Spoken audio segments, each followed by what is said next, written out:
Welcome back, guys, to the Beyond Condition podcast. And welcome, Zac, to the podcast. And thank you, first of all, for your time today. No problem.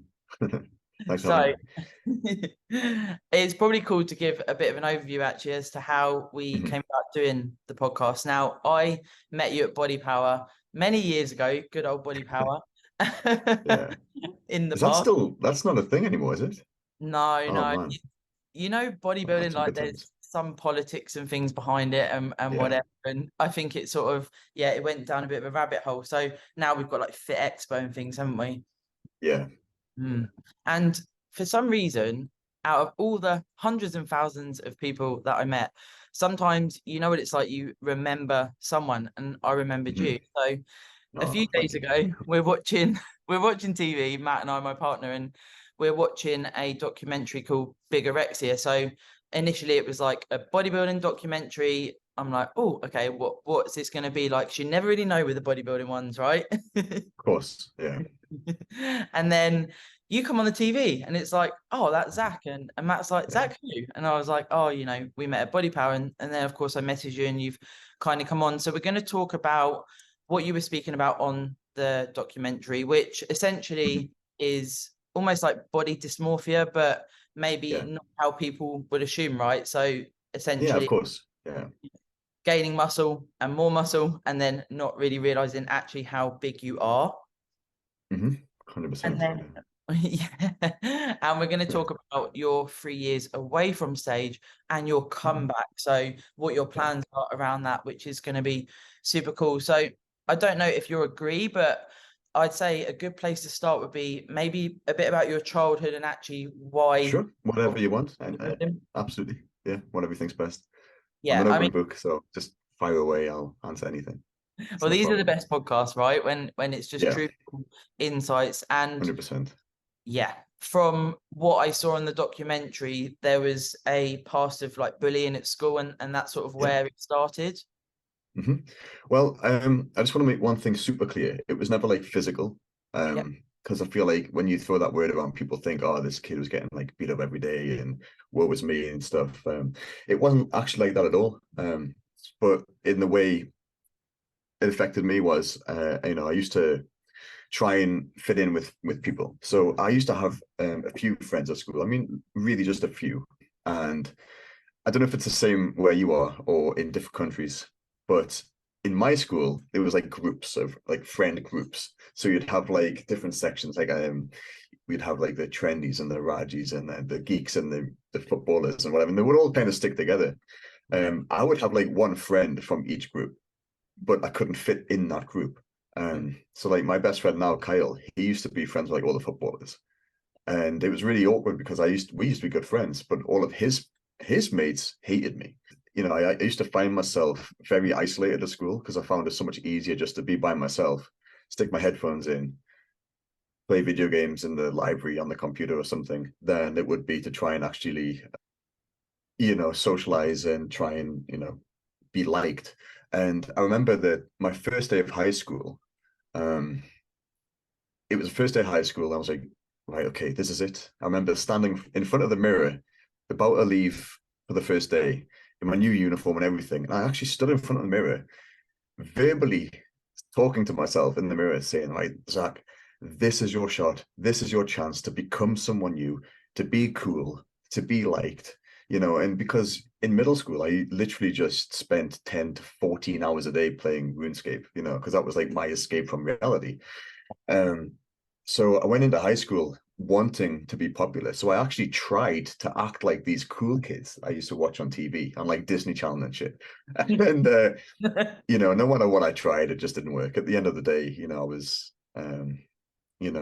just not very popular, not very liked. And I was a very, very skinny, super pale kid who was very behind on everything. I would develop very late. Physically, mentally, I was still watching, like SpongeBob and shit when I was 15, 16, like genuinely loving it when all my other friends were watching like music videos on MTV or, whatever. So, I was very behind in high school. And because of that, yeah, I was pushed aside from all these friendship groups. So, like walking to school every day, I would like get pushed on the road and like, oh, don't walk with us, and this guy's freaking. My friend Michael, bless him, he's a lovely guy, one of my best friends, who still plays RuneScape with me to this day. Love it.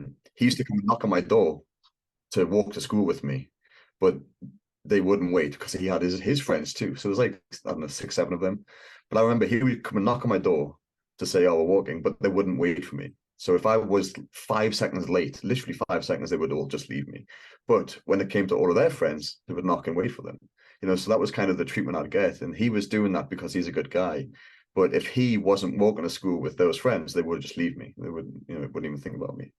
So when we're saying like bullying, it was, like I say, it was never terrible. It was never like physically beat up or anything like this. It was always just name calling, pushed away, people laughing at me. That was kind of like the biggest thing that got to me all the time. I was constantly laughed at. And even by the teachers. I actually have a very strong memory that affected me quite a lot. I was probably 15 at the time, maybe 16, like it was coming towards the end of high school. And we had a PE, which is like physical education or sports, if you're from America or something.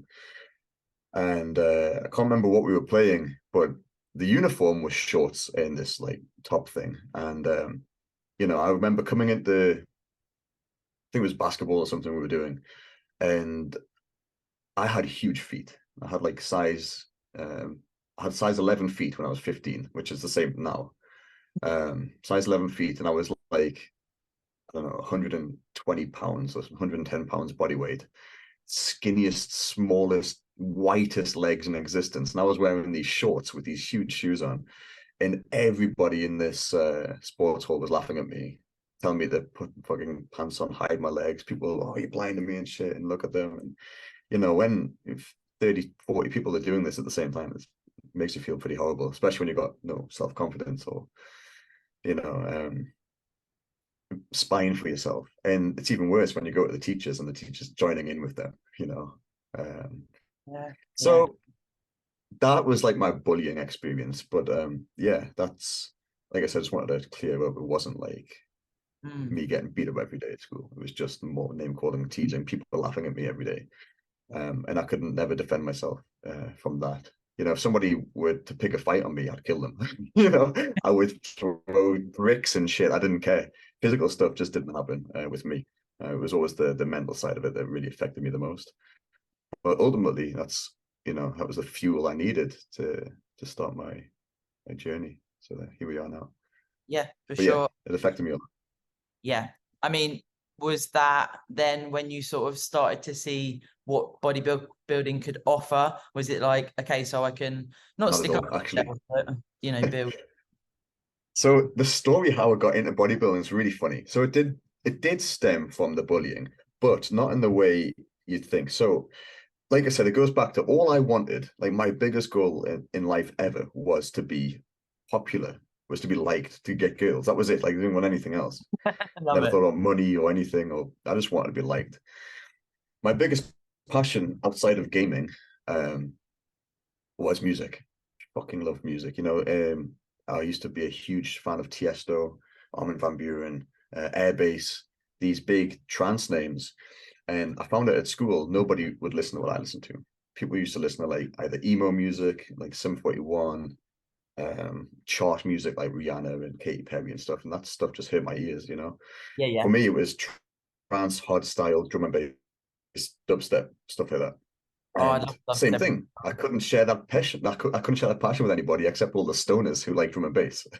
So I became a stoner because I actually found that I fit in with somebody, So I used to go off in the woods at 15 years old, smoking weed during class just to fit in with people. It wasn't necessarily something I wanted to do, but it was the first time in like ever I actually had a group of friends. But anyway, I pursued becoming a DJ because it was like all I wanted to do. I used to have like dreams and visions of me being on stage in front of crowds of people and everybody in this crowd giving me their love and this attention, like which I so desperately wanted. Put a very long story short, I became a DJ at 15. I think it was a week before I turned 16, and I was actually working in a nightclub in my hometown for, I think it was £40 per night, and it was twice a week. So it was pretty good, and the owner, John, rest in peace, he's obviously not here with us anymore. he knew I was 16. And he just didn't care. He was like, if the police ever come, just run upstairs. So, I was good. I was playing amazing remixes of chart songs, which is what he wanted. And I was half the price of anybody else.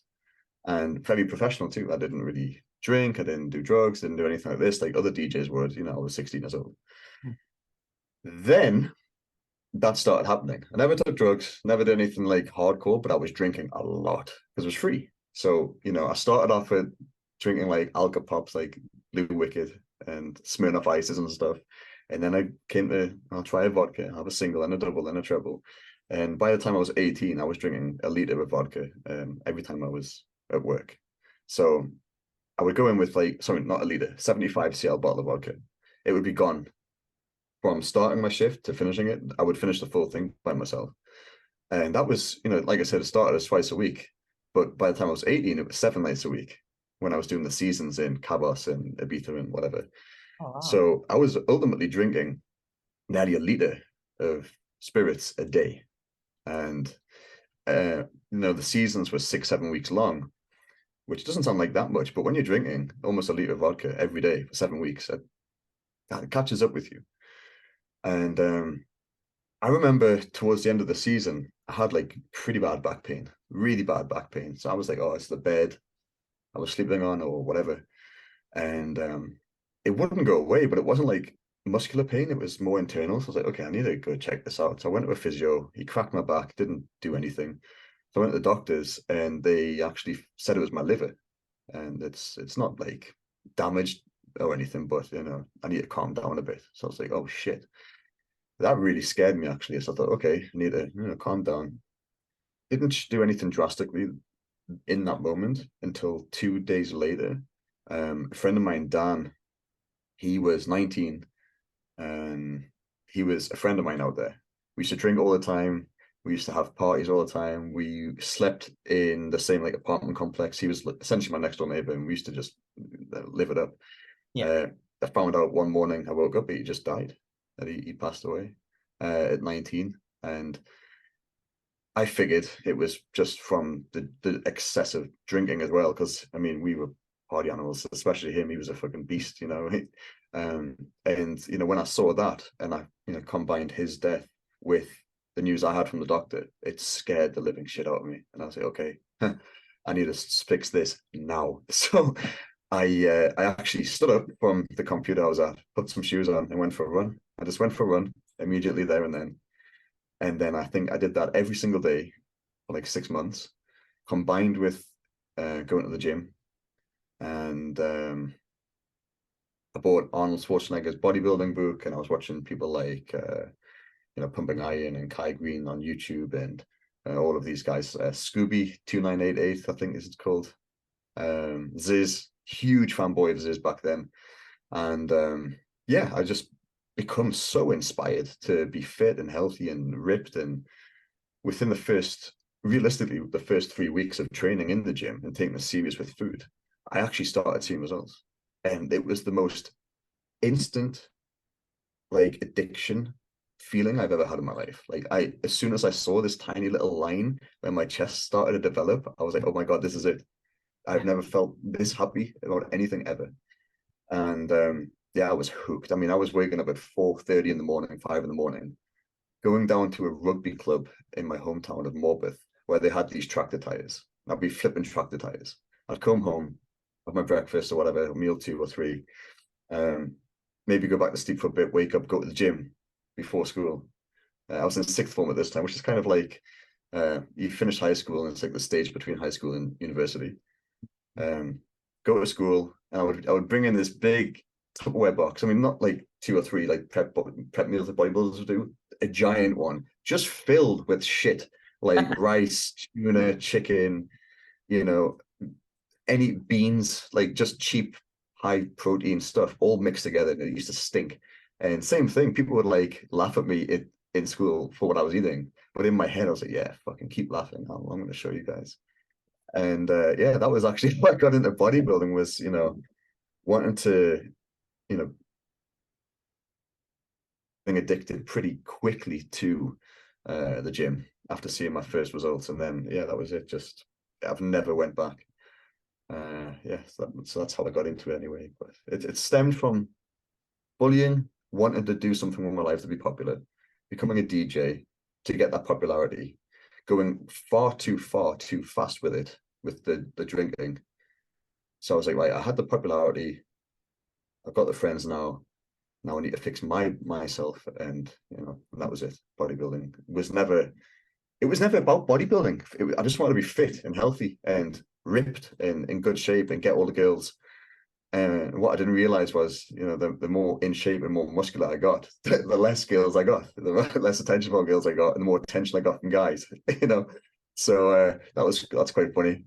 But no, it was the best decision I ever made in my life, and I also have a very addictive personality, ADHD as well. I mean, since I've been talking to you now, I've been picking everything on my desk. But no, I've been like that. When I was a kid, gaming, I was 12 hours a day. Then the DJing, hyper obsessed with DJing, and then, like I said, the gym, just hyper obsessed with it.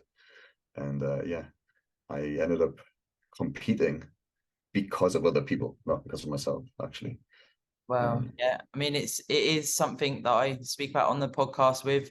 There's a lot of first timers that listen, and when you first compete, I don't know about you, but you can come from this element of it being like a cool thing to do, and you don't really maybe understand like how hard it can be, potentially how you go through the ranks, etc. And there's often cases, when people say in the gym, "Oh, you look great, you should compete," and then they're not really, looking from a judge's eye or a judge's standpoint. It's just like, oh, you're good. And then, way through a prep, people can suddenly go, shit, this is not for me. And then the expectations from others pressurizes them to continue. Yeah. It's a funny one as well, because your family and friends, you have to bear in mind that third or fourth call outs, let's just say you got a huge line of 50 competitors, you get fourth call outs, you come in last. Those people in fourth call outs are better than 99.5% of the population still. So compared to normal people, these guys look like gods.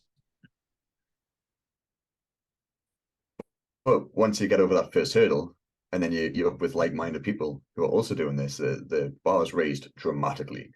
It's not like one of those things like driving a car, where everyone can drive a car, but the line between being a good driver and a great driver is a lot less. With bodybuilding, it's huge. Being in shape and being looking good in the gym and maybe having the best physique in your gym versus competing in a big show, especially like the British Championships, for example, the Olympia, the Arnolds. You got to up your game big time, and I discourage as many people as I can to not compete if they want to do it for fun, because it's brutal. It messes with your head, messes with your family, it messes with your health, it messes with your wallet big time. It's insane. It's one of the only sports in the world where you have to pay for everything. Everything. You're paying your coach, you're paying your food, you're paying your travel, you're paying your hotel, you're paying your entry fee, you're paying your tan, you're just everything. It's insane.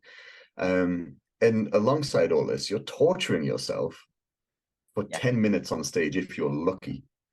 If you're lucky, you get 10 minutes on stage, So you're sacrificing a lot, You cut down on your social life massively if you're serious about it, if you want to win. You don't socialize anymore because you can't. You can, but you're moody, you're depressed, you're starving, you've got no energy. When your friends want to go for food, you can't. When they want to go for a drink, you can't. And then it gets to the point where you're like, it's not that you don't want to socialize, but you don't want to be the one person who rains on everyone's parade. When everyone's having a good time and you're the one that's like, oh, I can't and I shouldn't and all this. You bring that vibe down. So, I get a lot of teenagers. So I should really say it's more teenagers that say no to.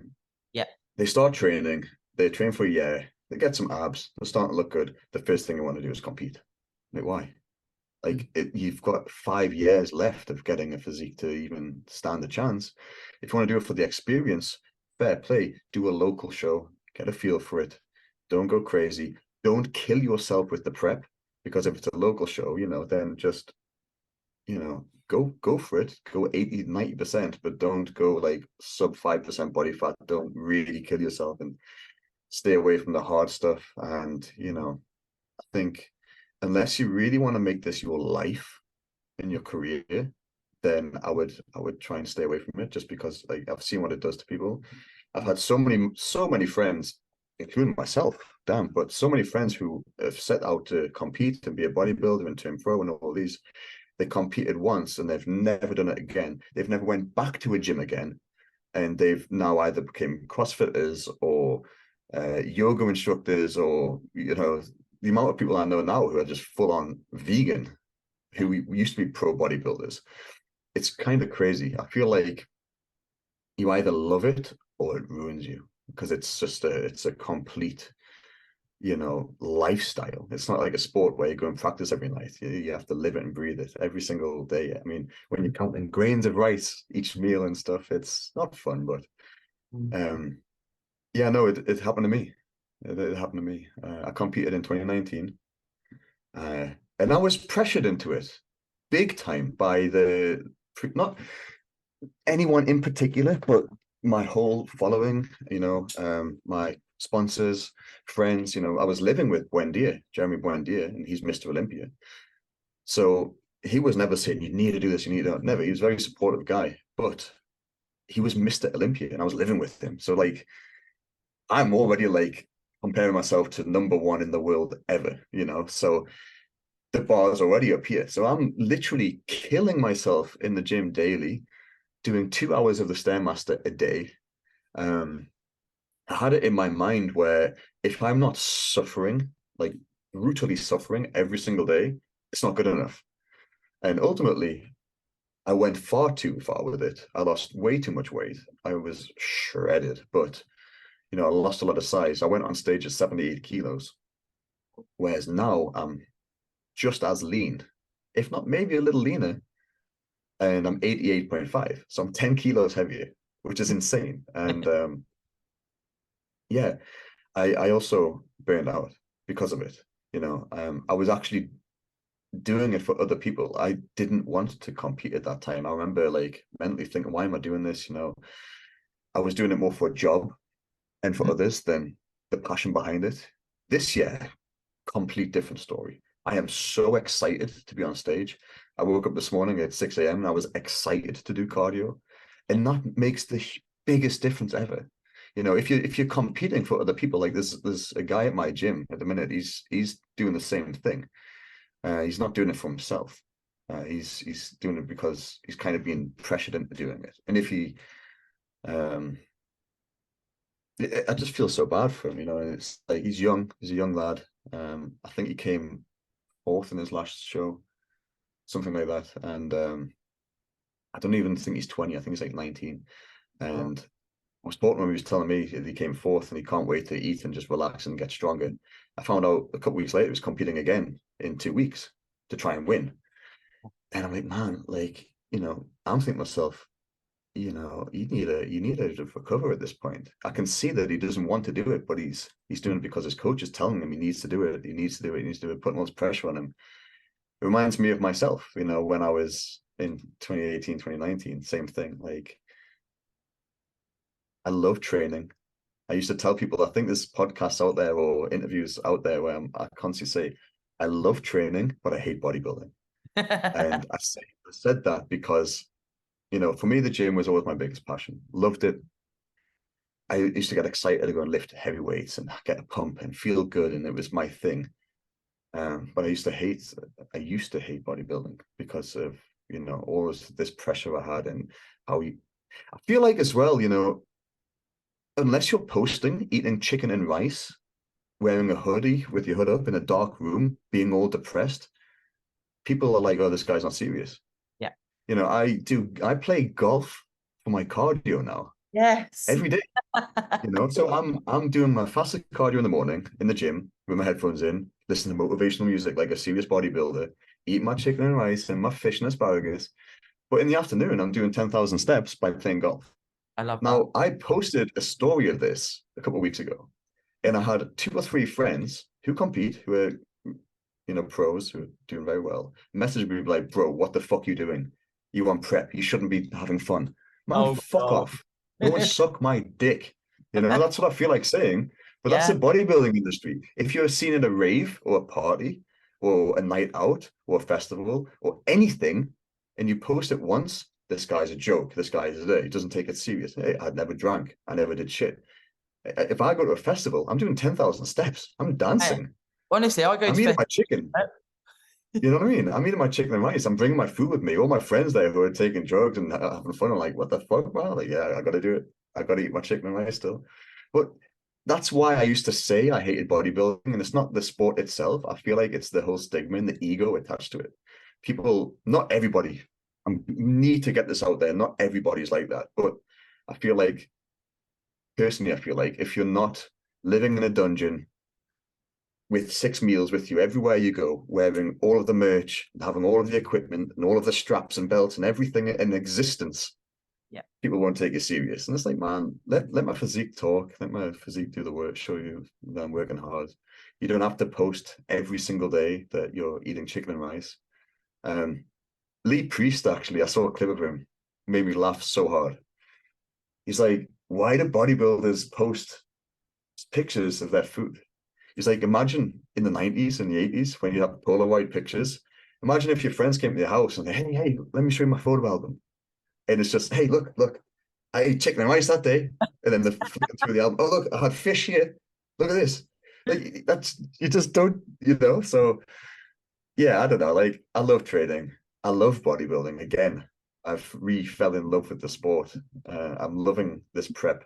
I love it, But where I was in 2020, 2021, and 2022, I hated it. But that was me. My experiences with some people in this industry. And COVID didn't help a lot. That messed everyone's lives up. And I feel like it affected other people much worse than others. And I don't know. I just fell out of love with the sport. I really did. And I had a lot going on in my life too, which made me just not care anymore. And I just gave up on myself. I completely quit. But no, it's the most beautiful thing in the world to re-fall in love with something. And do you know what's even better? When I was talking before about going up to the rugby club at 4 a.m, flipping tires because I was so hungry and I loved it. I have that level again. Like, even though I'm on prep and my energy is just like almost non-existent right now, I'm still waking up every day fucking excited to train, to get my cardio in, to eat my chicken and hot sauce. It's crazy. I'm loving it, and I compete in 6 days. In 6 days? I'm so excited. 6 days out, yeah. So excited. Like, honestly, so excited.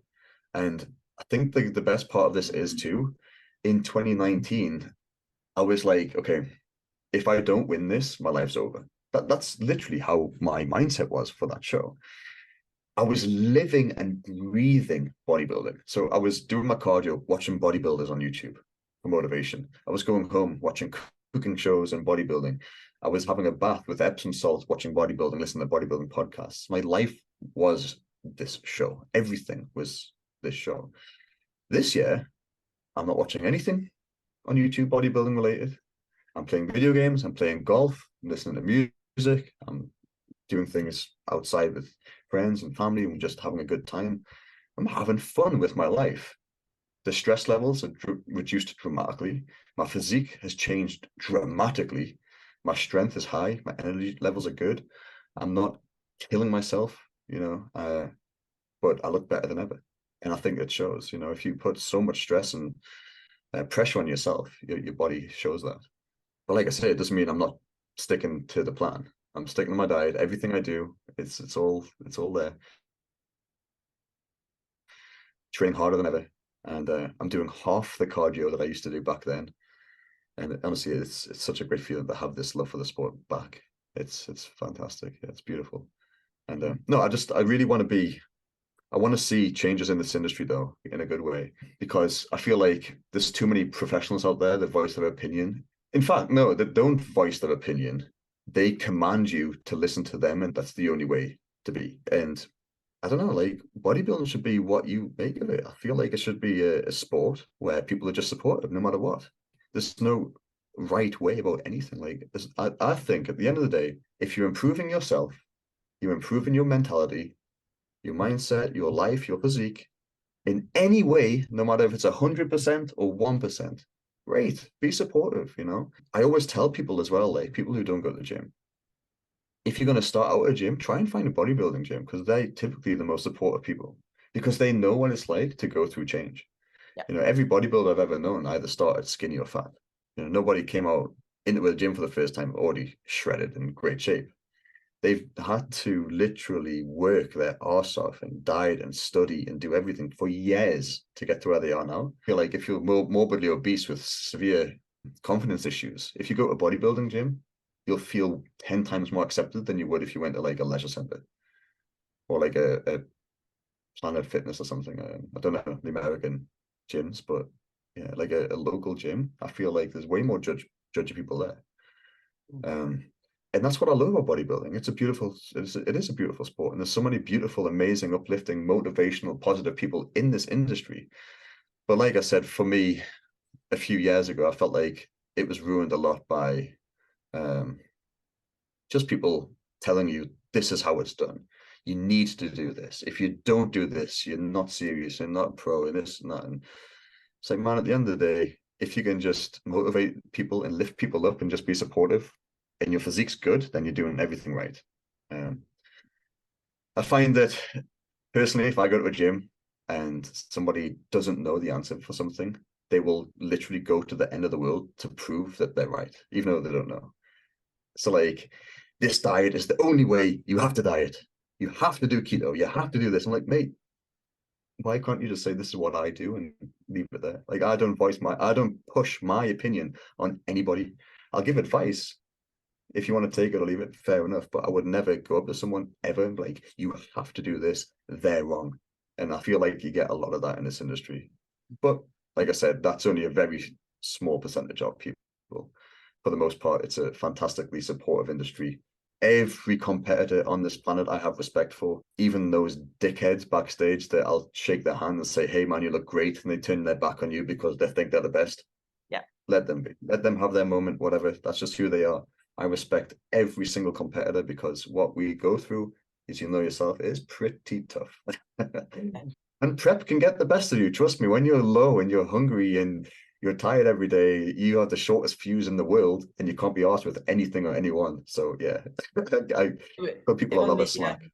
On the documentary, it was really cool actually, because I think you were the only one where you were just coming up to the show and you were talking about how that feels in that, peak and the last bit of your prep and how you felt just before going on stage, and then they re-interviewed you after, Yeah.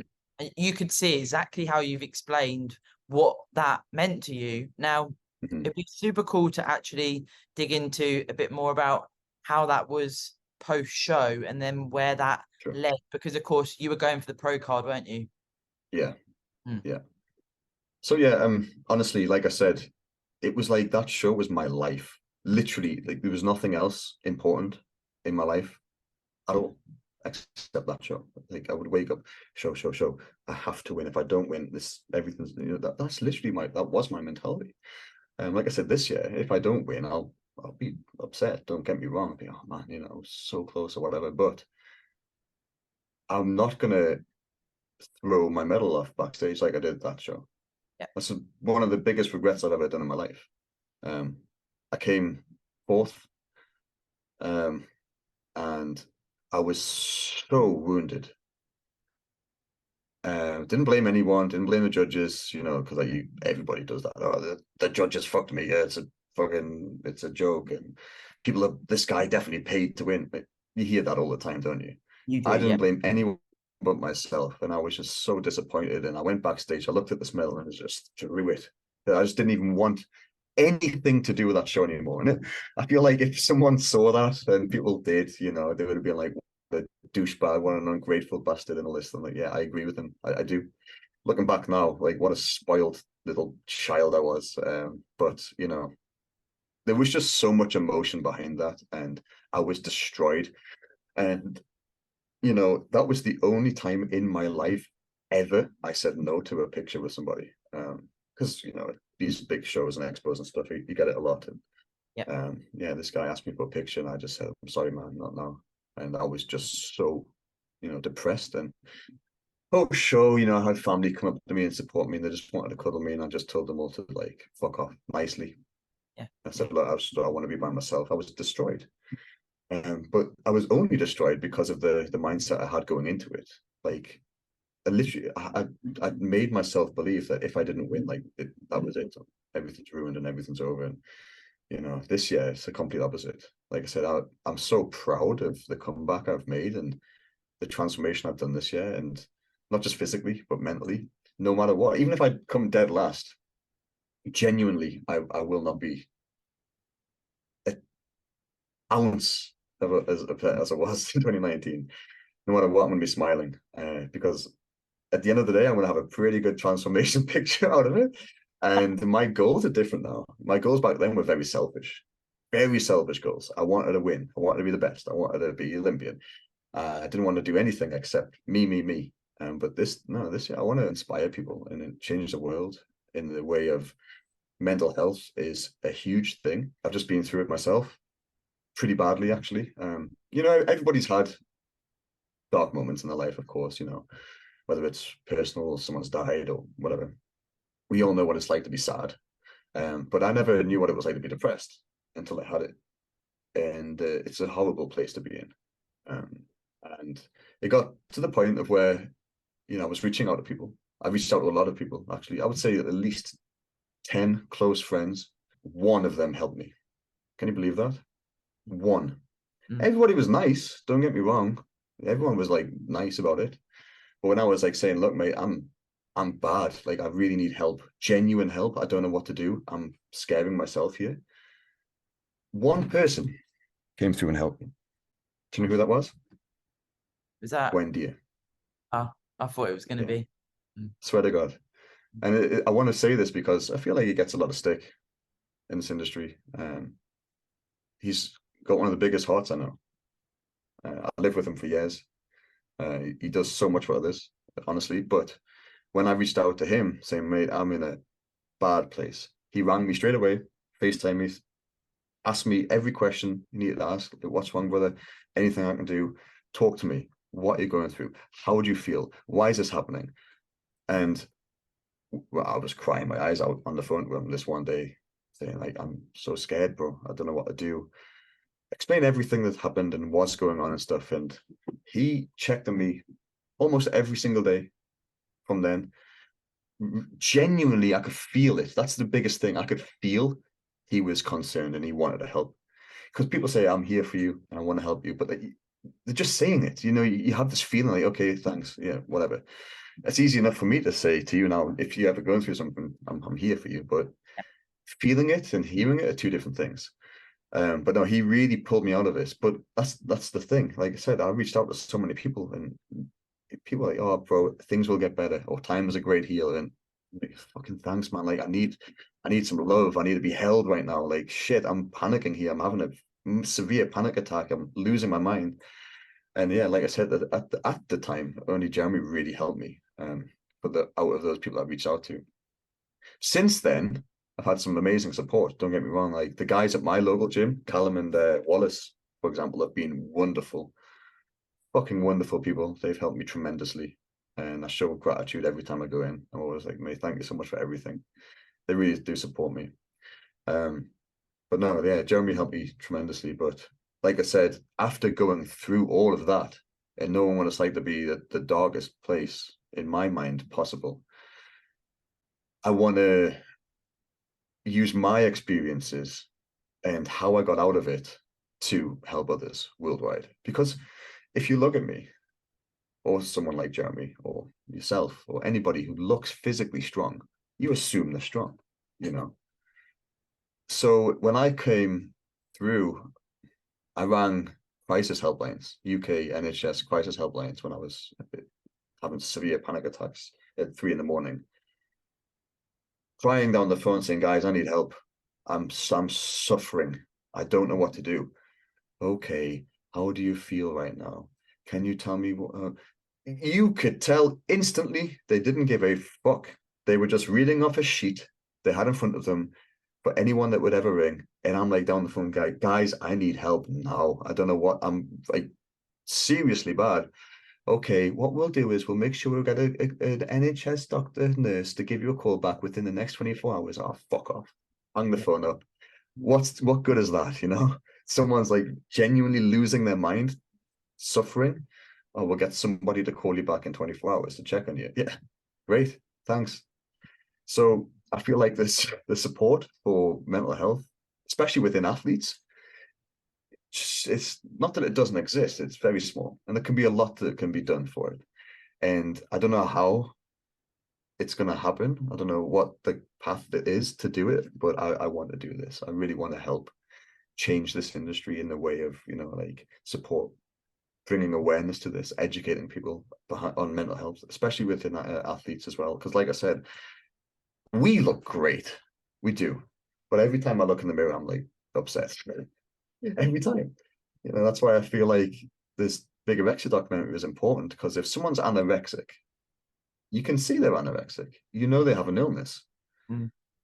because they look ill, they look unhealthy, and they're like, man, this person needs to eat. This isn't good. Then you look at us. We look healthy. We look good. You know, we look great. We're muscular.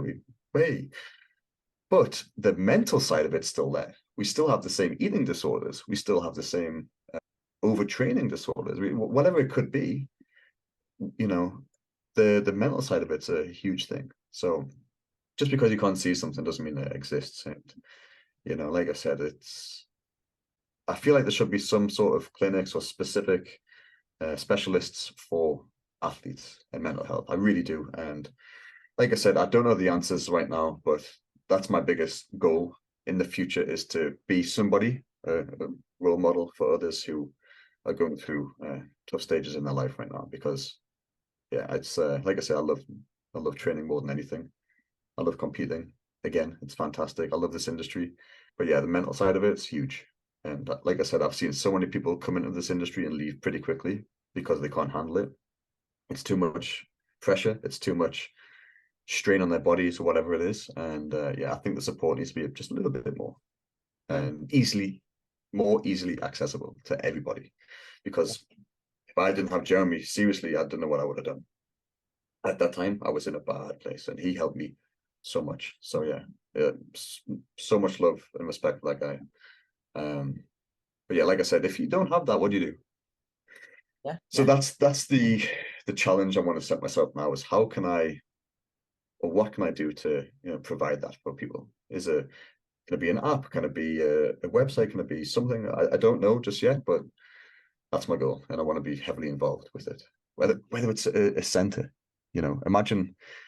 Here's a question for you. Seriously, where do you go to socialize? See, it is that definite. You know? When I got into bodybuilding, it Yeah. became bodybuilding. So, you know, the Mhm. Instagram, the friends, you know, I had friends outside of it, but you sort of gravitate away. And then you have your diehard school friends like you've described.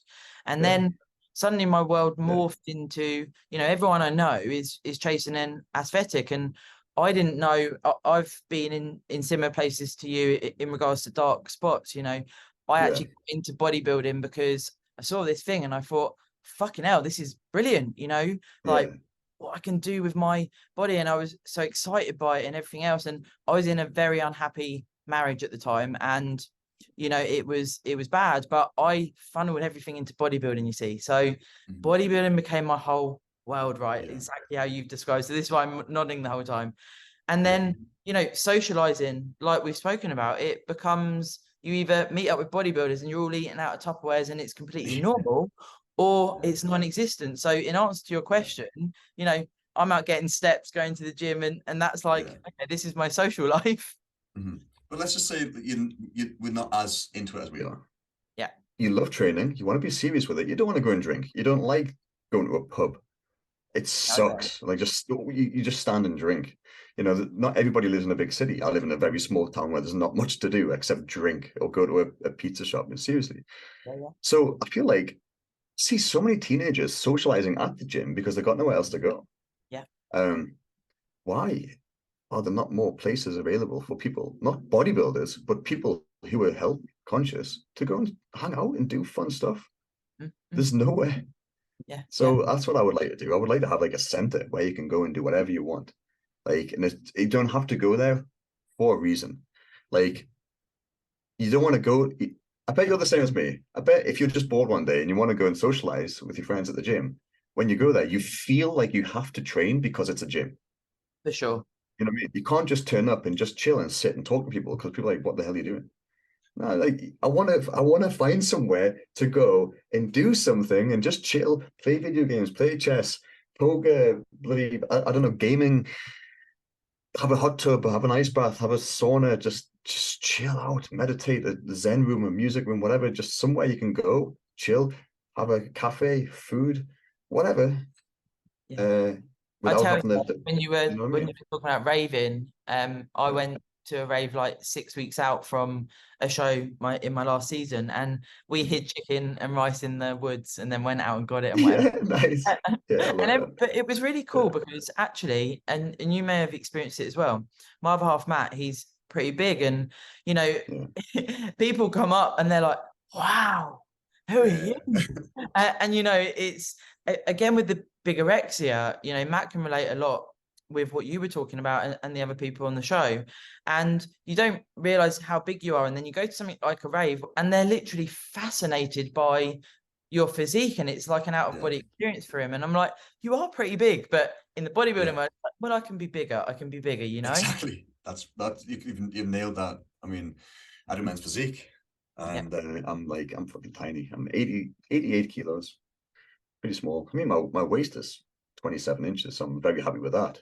Yeah. But no, like I feel tiny. Like I said, I'm always looking up to the best. I'm not looking at other competitors on this stage. I'm looking up to Jeremy, the top guys.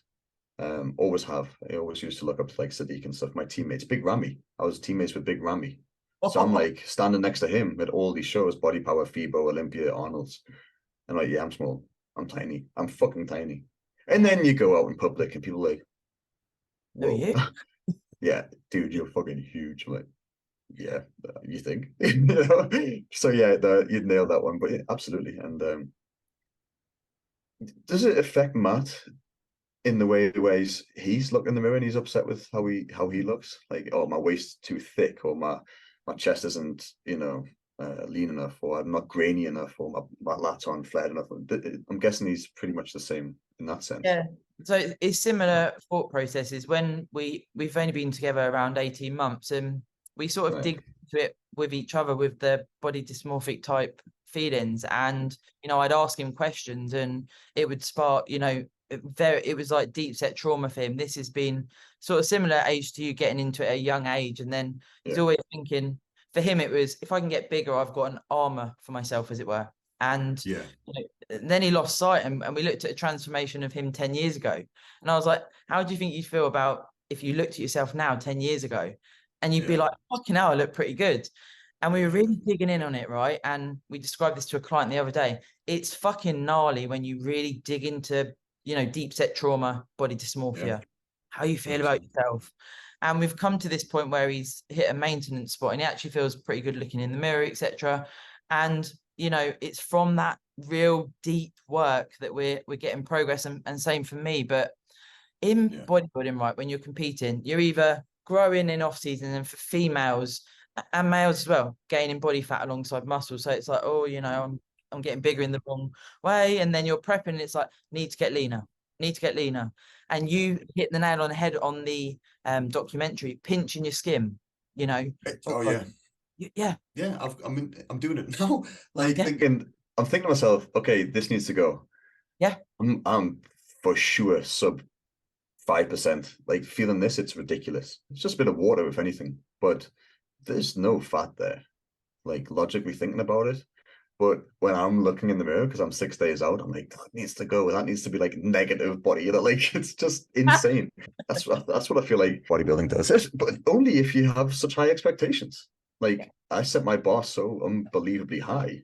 I feel like that's what I did in 2019, where I was so upset because I set this bar so high. I was like, if I don't win, then that's it, But I've let go of that this year, and my mindset going into this show is no matter what happens, I've worked my ass off. I've made a tremendous transformation, but more than anything, I'm back. Like I'm back. I'm here. I'm loving it. I'm healthy.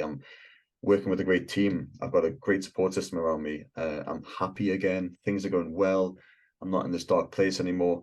Like, that's it. You know, I've won already. So this is a bonus. If I win, this is a big bonus. But I've already I found faith as well recently, and I was outside not long ago, talking to God or myself, however you might want to see it, and I was just saying, oh, what was I saying? I was like, if I win, it's I want it to not be. What was it? It was like, if I win, I don't want it to be for selfish reasons. I want to use the title of an IFBB Pro, the first place medal, to just propel myself further to help more people. That's all I want. Seriously, because if you have the platform, then you can help more people. So I'm thinking, right, if I get back and prove to everybody that I can do it and this comeback was real and it wasn't all talk and I've done it and I do win, then I can use that to be like, look, you can do this too. Because there's a lot of people out there who need to hear those words right now. Especially post-COVID, it wrecked a lot of people's lives. And you know, it's been a couple of years now, but still a lot of people are still affected by it. I want to travel the world. I want to tour the world. I want to help people firsthand. I want to tour gyms. I want to go to every gym in the UK, in Europe, in America, Australia, everywhere, training with people one-to-one in groups, talking about mental health, how they can become stronger, happier, and healthier, and just improve their overall quality of life in every way. That's my goal. And that's what I said. If I win, it's a big bonus because it'll help with that goal. If I don't, it's not going to change anything. I'm going to come off stage, have a pizza, and then that's it. Go for that goal. Set myself to travel and help as many people as I can. So, yeah. What would you say your that's... big?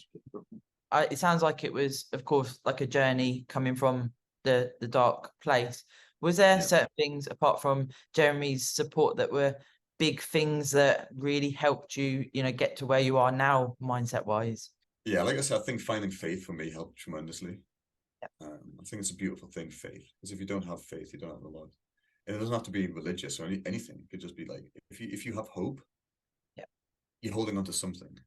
For sure. So even though I completely quit with training and giving up on myself and everything, and I just didn't care about myself anymore, still held on to hope that things would change. So that was huge for me. So never lose hope. Think, yeah, same thing. My ex-relationship was keeping me tied down. I was walking on eggshells every day. I'm not saying it was like a horrible relationship or anything at all. It wasn't, you know, but I was walking on eggshells every single day, kind of living in fear a lot. Not like, oh, I'm going to get beat up and stuff, but, you know, like I know I what was you scared to say things without shit kicking off and, you know, just little things like that. So getting out of that helped tremendously. I didn't see it at first, but after a few days, I was like, oh my God. what the fuck? This is great, you know. Yeah, seriously, what have I been doing in the past few years? So yeah, I think embracing change it's huge. You know, I was living in comfort, and ultimately that's what killed me. I was scared to leave my comfort zone. I was scared for change. I didn't want to move country. I didn't want to do things I know I had to do. But as soon as I started doing shit I needed to do, everything improved. Everything improved. My life, my mindset, my motivation, my mentality. Stopping living in fear. That's all I was doing. I was literally living in fear every day of. I don't even know why. I just turned into this little weak kid, and I was like, what am I doing? Like, I need to fix this. And then I don't know. I feel like it's hard to put a finger on like what got me to where I am now, like one particular thing. It was a multitude of things. Like I said, Jeremy was a huge help, but still it wasn't everything. I had a lot of work to do. The funny thing with him is if he ever sees me slipping up, he calls me out on it straight away. And I love that shit. I'm like, you know, great. I posted a story on my Instagram eating chicken at a restaurant. I went on a date and all I ate was chicken at Nando's. That was it. He was like, dude, what the fuck? you're eating this shit on prep because I had like the skin on it, you know. He's like, you can even be more serious. Like, yeah, you're right. Thanks, bro. Appreciate it. You know, in a nice way though. He's supportive. He wants me to be the best. Yeah. But yeah, no, like family helped tremendously, friends helped tremendously. My friend Kyle, he's been a saint. Like I said, the guys at the gym have been fucking fantastic. I don't really fit in too well with everyone at the gym. I fit in with like 90% of them all. They're really nice people, lovely environment, and it's a family style gym. Everyone who goes there is welcome. There's never any bad beef or blood or nothing there, but I just don't quite fit in as much, you know, not in a bad way, but you know, the guys there have been so tremendously supportive, and that's helped a lot. Think as well, getting back into gaming has helped me loads. I'm playing RuneScape, which is like my childhood game. Instead of like sitting at home watching TV and stuff, like my downtime, I'm gaming now, and that's keeping my mind off overthinking. I think just keeping busy. Yeah, keeping busy has been a huge change, and yeah, I'm trying to like just be conscious of my thoughts. You know, your thoughts. I don't want to sound like Kai Green, but your thoughts become things. You know, Yeah. so if you're thinking, I'm tired, I'm fucked, I'm sick of this shit, then it's gonna have a physical effect on you as well. Even though I am, you know, very drained right now, I'm trying to, you know, alter that by telling my mind like, this is good. This is a good sign. Things are going well. You're burning fat. This is fantastic. You're gonna sleep great tonight. 6 more days until it's showtime. Like I'm just being mentally positive, and I feel like, you know, that's something you can't change. I was talking to last night, and about childhood trauma, as you mentioned, and a lot of people are still affected by stuff. So, you know, let's just say I used to be terrified of dogs as a kid, terrified, because I used to get chased by them in my street.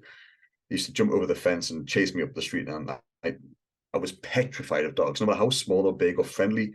Couldn't go near them. But I have literally trained myself and trained my mind to not be scared of dogs anymore. Mm. And I see this all the time. People are scared of vegetables, or they're scared of rain, or anything. It could be something silly or small, or something quite serious, you know, like illnesses, or you know, whatever. But they never overcome those childhood traumas because they don't want to embrace it head on. Yeah. And or try and actually learn to deal with something, or like get stronger or overcome things. I feel like if you get over that first hurdle and actually like start tackling things head on, like spiders, perfect example. I was been so scared of spiders my whole life. They still creep me out, but I'm not scared of them anymore. Like Yeah. if I saw a spider, I would freeze. I would like be like, oh fucking hell. Like, and I would be so scared. I'd have to call somebody in to get it. Now I'm like, I remember one day, it was literally like 3 months ago. So this is new, but it was me practicing what I just said there, trying to tackle things head on. There was a huge spider in my kitchen. I was like, oh, you know, like the big fat black ones that run really quick. So I was like, okay, this is my chance. This is my chance. My heart was pounding. I was like, okay, this is scary, but you can do it. It's just a spider. It's probably lovely. Imagine you're a spider and talking to it, and it'll be nice and friendly, and it's just scared.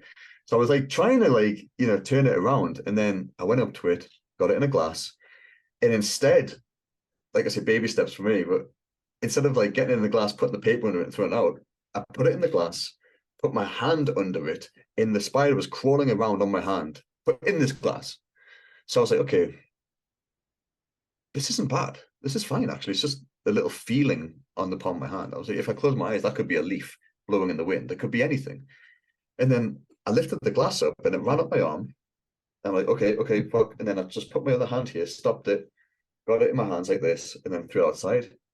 Since that moment, I'm just not scared of the spiders at all anymore. I love It that. took 2 minutes of bravery. I mean, people who are watching this who aren't scared of spiders, like, oh, what a pussy. But no, seriously, I was petrified. Mm. Yeah, but it took me 2 minutes of being like, okay, let's deal with this head on. Yeah. I can overcome this fear. And I'm not scared of them anymore. Like truly, like not even phased by it. It took 2 minutes of my life. And I feel like, you know, if we can do this with more people and actually educate people to believe that you can overcome fear and then prove that to them, The ice baths is a perfect example. I'm a huge advocate of ice baths. I've spent many years with Wim Hof at his place. The Did you? amount of people I've seen, I mean, we're talking thousands of people I've seen shit scared to even touch a bit of ice water with their toe within 10 minutes, are fully submerged up to their neck, more peace than you've seen in your life. It's unbelievable. Within 10 minutes. And do you know how they get from being petrified and shaking and anxious and scared and heart racing to being in this amazing peace within a few minutes? Mindset, purely mindset and guidance. Wim is one of the most amazing, influential, beautiful people I've ever met in my life. Tell But he me has about this way at touching somebody's heart and getting into them and looking them in the eyes and saying, you can do this. I'm here no matter what. I'm here. I promise you everything's going to be fine. Just come in with me, breathe, control your breath, control your mind.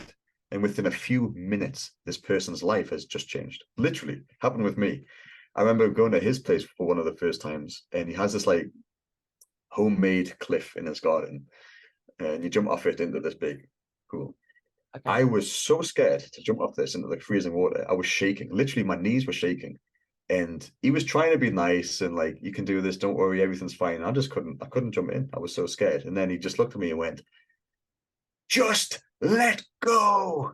And I was like, holy shit, I am stopping myself from living my life in this moment. And he was saying this. He's like, if you don't let go of this fear will control you forever. I jumped in, got out, had more adrenaline than I've ever felt before. But since that one jump off the cliff, I wasn't scared of cold water anymore.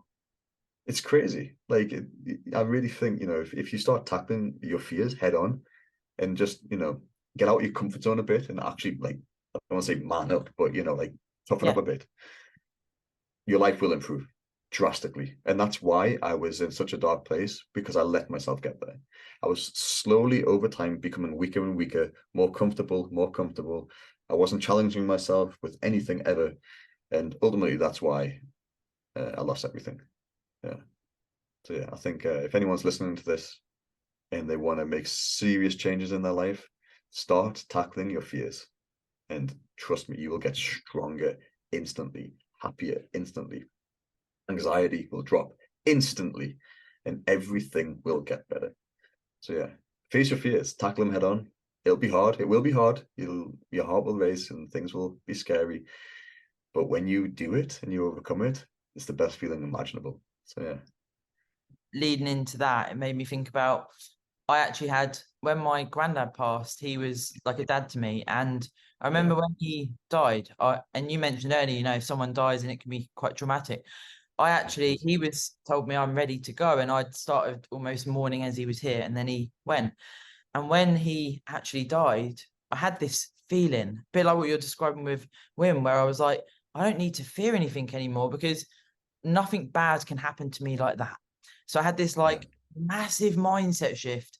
After that, I won my first show. Like my life, it was like the universe was like, here you go, here you go, here you go. Yeah. So I was like, what's the worst that can fucking happen? If I do a bungee jump and the worst things happen, I'm probably not going to know much about it. So let's try it, things like this. Yeah. And then it's quite hard to, like you say, almost describe what that feeling is when you do take that shift, but it's mental, isn't it?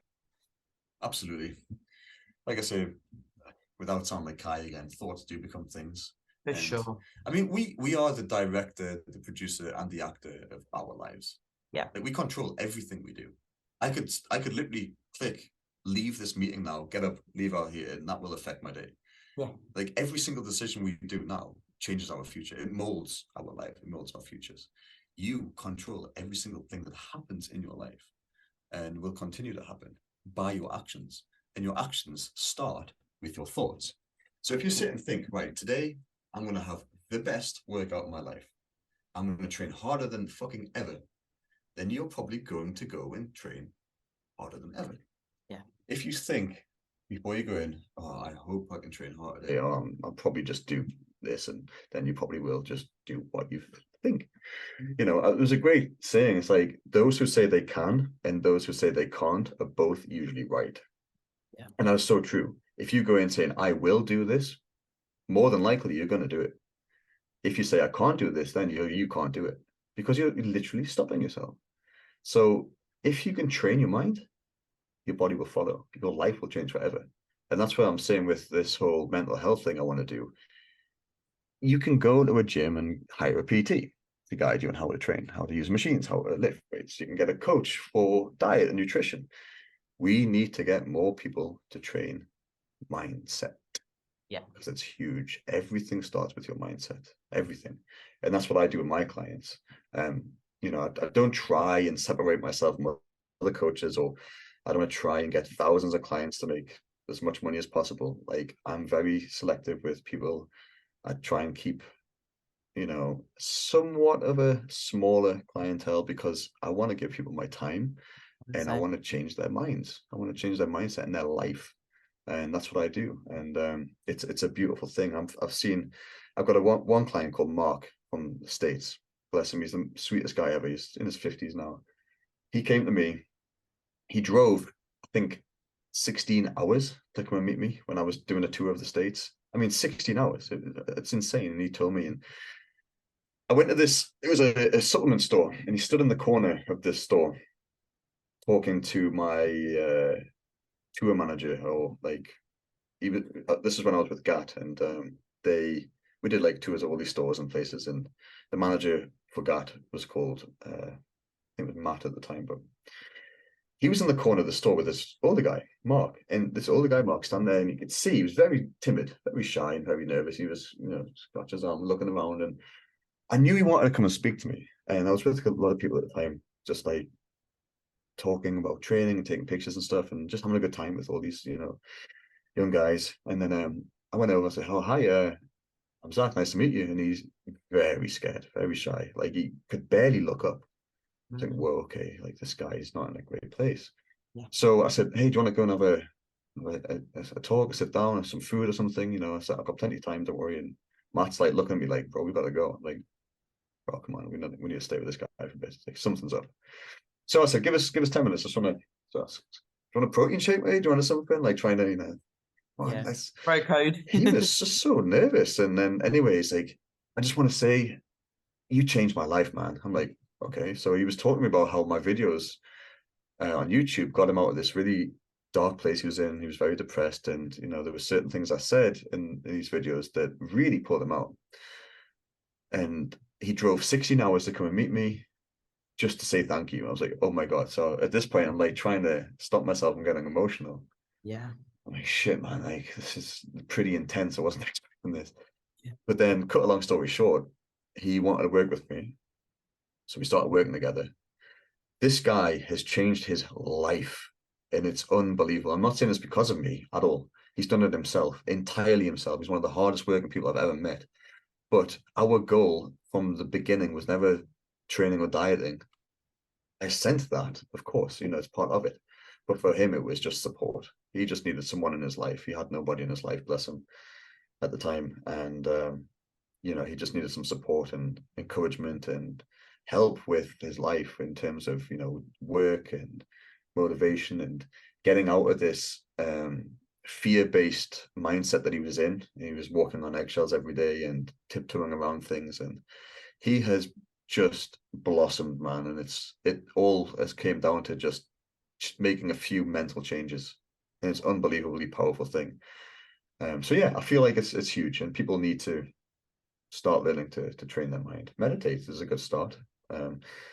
Without overthinking it. I feel like if you meditate with a very specific goal, then you're not meditating. You know, you just need to shut off the mind, completely shut off the mind, let the mind do what it needs to do, let your body do what it needs to do, and come out of it with a more of a just an awakened experience or feeling. And then when you have this clear mind, then set yourself goals.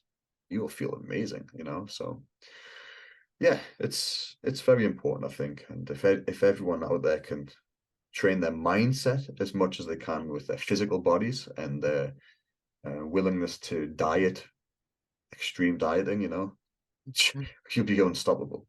But I Yeah. feel like people forget about it. People really forget about their minds, and that's everything starts with your thoughts. Everything. It's so powerful. It's when you talk about that as well, like, can it knit to a prep, you know, there's often times where you're knee deep in prep and you can have these almost like epiphanies, and suddenly you feel like, okay, I need to change my whole life here, and you get this sort of strength almost. And I believe, of course, where you're worn down, like you say, it's an extreme sport. It's not an easy sport. It's not healthy. And when you're getting closer to the show, it's like, your body is running on empty. So you're almost forced into these different thought processes, right? Like, okay, so do I need to reassess an area of my life? And something that I also talk about is environment, which I'm sure you're on board with as well. Massive. Yeah, massive. Well, I think, I mean, it's huge. It is huge. Having a supportive, positive environment is brilliant. But I also have to say, going back to Wim Hof, I was with him at his house in the Netherlands, and I came to train with him, and I couldn't find him anywhere. He's usually in certain places. He wasn't anywhere. Where the fuck is he? And I found him sat in a bush, in a really tight bush, enclosed, meditating. So I'm like, oh, I'll leave him be. And he knew I was there, because I obviously must have heard my footsteps on the leaves and branches and stuff.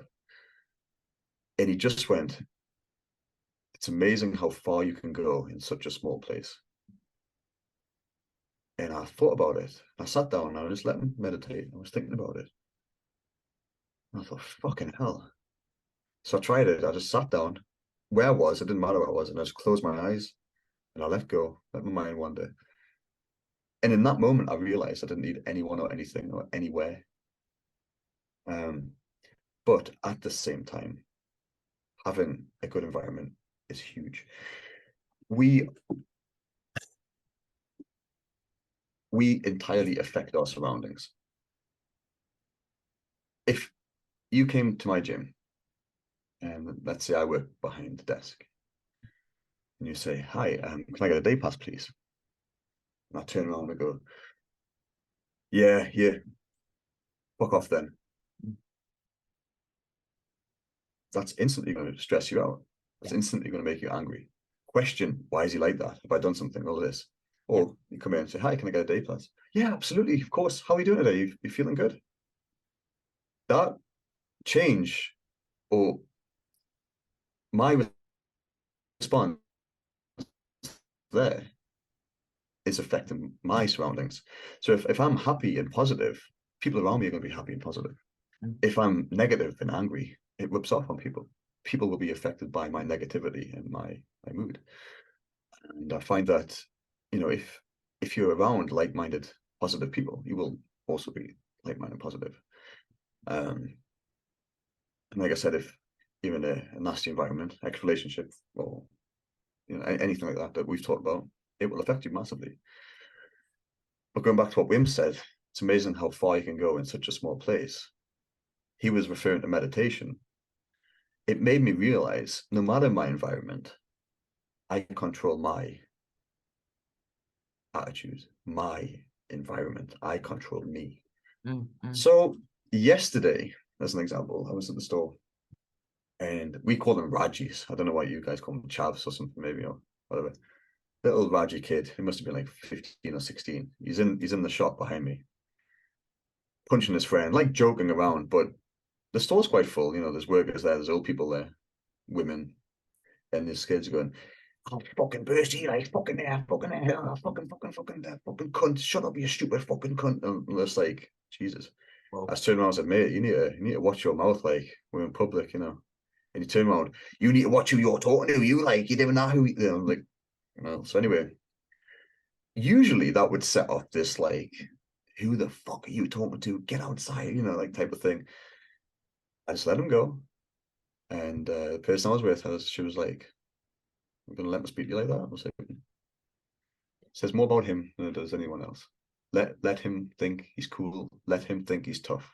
If he wants to think like that, then that makes him happy. Let him make it happy. But everyone in that store knew that he was out of line. He was an embarrassment. And somebody said, look, mate, you need to watch your mouth. And that's all that needed to be said. How he took it, it's a different thing. But it didn't I didn't let it affect myself. That's what I'm trying to say. So like I've consciously been trying to get better with that, because I used to be very affected by my surroundings, tremendously so, especially in school. Like I said, if I was with bullies and stuff, it would make, I used to run home from school crying. I've done it multiple times. And I would sit on my doorstep crying, waiting for my mum to come home. But now it's unbelievable. Like I'll get haters, all sorts of negativity, jealous people. I mean, if I play golf, the amount of stuck up, arrogant people at that golf course is unbearable. But I just let it go. You Yeah, know, if somebody comes up to me and has a go at me for whatever reason it might be, I say, "Oh, sorry, mate," and just walk off. And people I'm with are like, "Mate, how are you so calm? Like, I would have killed them." I'm like, "Yeah, well, it says more about them than it does about me." So it's another thing you can train yourself to do, actually. Is what I'm trying to say. Is, you know, your environment is massively important. I'm not taking anything away from that. 100%. But it is also something you can train yourself to adapt to. You know, like I said, I could be in a prison with all these nasty people around me. But if I have discipline within my mind, I can overcome that. But not everybody has that. You have to remember this. And not even me. I'm not going on saying I'm perfect and I'm always like this. We are all affected by our environments, but there's a lot you can do to help with it. But at the same time, sorry, we do entirely affect our surroundings by how we are. So if you're positive and happy, people around us will be positive and happy. If you're stressed and moody and miserable, it will affect others. So yeah, environment is huge, and I couldn't agree with you more on that one. Yeah, yeah. definitely. I would say a lot of the things as well that we've spoken about today, when it's that acknowledgement of perhaps you are behaving in a certain way because of someone else or something, or, you know, or with bodybuilding, say, you know, food behaviors or overtraining, the things you mentioned at the start, acknowledging that actually, you know, potentially something is detrimental to your thought processes, your mind, and actually seeking help as you did when you reached that point.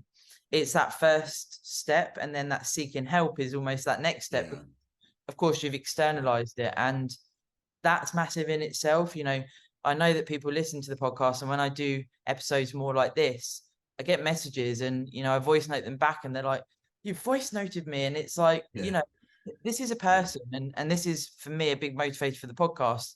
One person I love listens that. to us today, even that one person, if it changes their life, it's like, you know, what more, Oh, 100%. you know? 100%, yeah. So like um Mark, how he drove 16 hours to come see me. I remember I was in Dubai once at the Dubai Fit Expo, and I had a line of people waiting to meet me, and it's amazing, and I feel so lucky, you know, having people wanting to come and meet me and take pictures and stuff, and it was like the best feeling ever. But I remember, I'll never forget this as long as I live. This one kid, he was an Indian guy.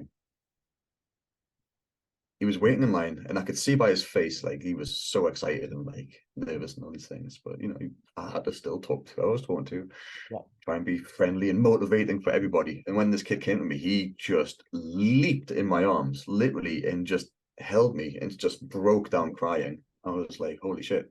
And I think we actually have it on camera. We had a camera guy with GAT too, and when this happened, he just filmed around, and I posted it actually, saying like, same thing. If you can change one person's life, then you're doing something good in this world. But he told me he walked for 40 hours to come and meet me. And I was like, bullshit. I was like, I've said this, like, mate, no way. And he showed me on his phone his path, how he got this. I was like, no fucking way. So anyway, I said, all right, mate, what are you doing after the expo? And I'm walking back. I'm like, this is in Dubai. It's like 50 degrees. So I think, right, no. I said, okay, do you want to come and hang out with us? Do you want to go to the gym? Do you want to come and have some food? And he's like, are you sure? I was like, yeah, of course. And but I'm gonna do what I can for this guy. I mean, if somebody walks 40 hours to come meet me, I'm not just gonna say, oh, nice to meet you, bye. Like, fuck that. Yeah. So I spent a lot of time with him that night, and then we paid for his travel home. I think we got him a train back, and he put him in first class because it was like $20 extra. I was like, right, we're gonna spoil this guy. It's $20, fuck it. We put him in first class on this train, and he was so unbelievably grateful and stuff. But just hearing his story about how, like I said, my videos helped him, I feel like people forget I did as well. I did. My ego got the better of me back then. So I had a huge ego. I didn't show it. Yeah. I was always very humble and very nice, and I never used to act like I was better than anybody. But internally, I used to think I was. I'm not gonna lie. I used to have a big ego. I'm the shit. I am this, but I would never try and show that. But no, I used to forget about people like him. In the moment, it's beautiful and it's amazing. Makes you feel so good. And yeah, but then, like I say, I was looking at my phone and I'm like, I didn't get 100,000 likes on my post. What the fuck? This is shit. I haven't this what the fuck? This video only got 100,000 views. That's fucking shit. My last one got 500,000. Like, I'm like, holy shit. If my video got 10 views, but it changed someone's life, then fuck it. That's all that matters. So yeah, I don't know. It's massively important. Like I said, I feel like, especially now with how social media is, and we forget that these numbers are people, Yeah, yeah. and I clocked myself doing this one day actually, because like I say, I was a bit of a hypocrite. But I had a friend of mine saying he was really upset. He was only getting 200 likes on his post, and everyone else gets 1,000. I'm like, wait, you have to think that's 200 individual people who were supporting you. And after giving them all of this advice, I like clocked myself thinking, what the fuck? This is literally me as well. I do this all the time. Like I only got thingy 1,000 story views, whatever. And I'm like, holy shit, they're like individual people that are looking up to you and supporting you, and you forget about that. And I actually did a story, I think this week as well, addressing hate versus love on posts. Isn't it funny that you see these top tier athletes responding to haters but ignoring their supporters? Yeah, it's not. Yeah. Why? Mm. Why the fuck? Like, I don't do that anymore. Period. I used to. I used to respond to all the hate. I used to stick up for myself, man. Fuck you, man, whatever. Throwing this shit back at them, and I would get like 100 nice comments. Dude, you're doing fucking amazing. I'm so proud of you. And I would just ignore those. Yeah. Like, I wouldn't ignore them. I'd be like, oh, that's nice. I would think, oh, Like that's double nice. tap it. Yeah, yeah, whatever. But then I would give more attention to the haters. Yeah. Why? Yeah. So my biggest rule now is ignore them. If I get hate, I'll leave it. I'll leave it up there. I don't delete it. I'll let people see that these people exist. I'll let them embarrass themselves if they want. Fine. I'll let them voice their opinion. Great. Doesn't affect me. But I will always give time to the nice people, the supporters, people who encourage me, who want the best for me. Leave voice notes. I get messages from people saying, dude, you're looking amazing and I'm so proud of you, and like your physique now is better than ever and what you've overcome is this. So I'll leave my voice note back and they're like, holy shit, this is fucking great. Yeah. you Yeah. know People in this industry at a high level need to give more time to their supporters, because I feel like they overlook it. And trust me, I lost that. I had it all. Like I said, I used to do these big expos, have hundreds, thousands of people asking for pictures over the weekend, signing autographs, signing shirts. I've had a guy who got a tattoo of me recently, like a full physique tattoo on his arm of me. Like, it's nuts.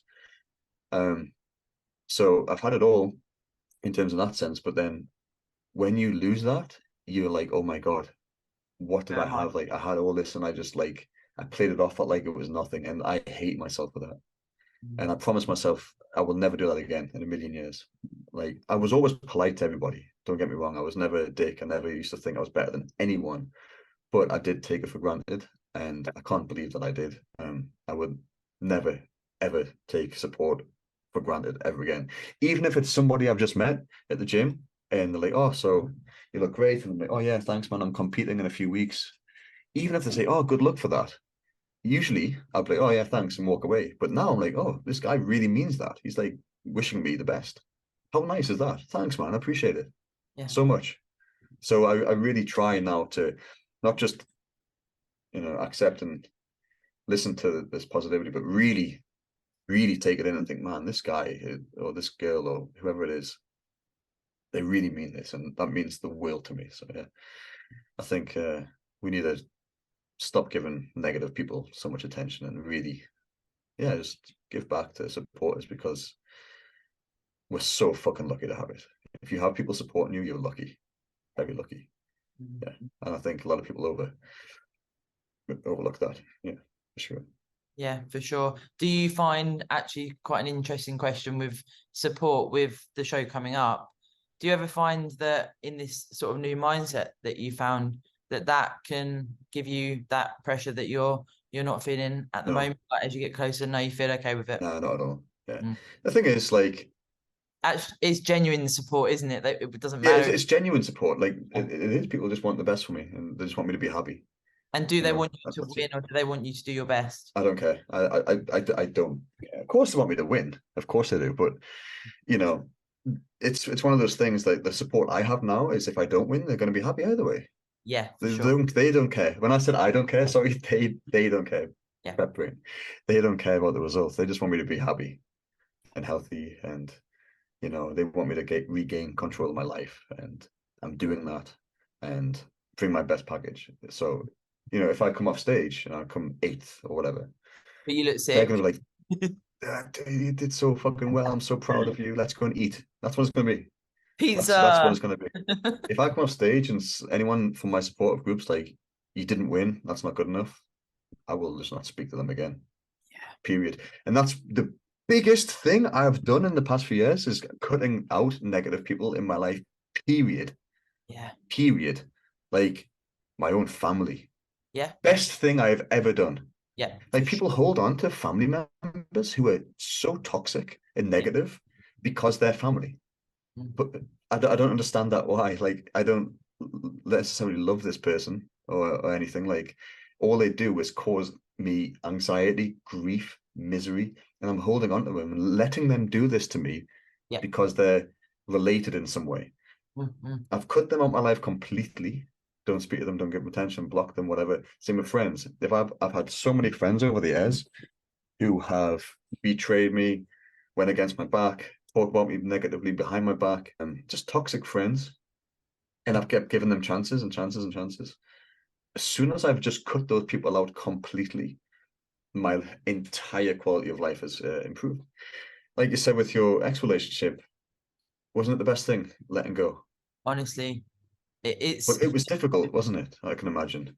yeah. I mean, it took it. There was sort of the worst bit was almost like a sort of 3 year period where I would break down week on week, Zach, where I would beg, can we make this work? Because I didn't want to give up on a marriage. I thought, what will people think? Yeah. But I got married, I shouldn't give up on that.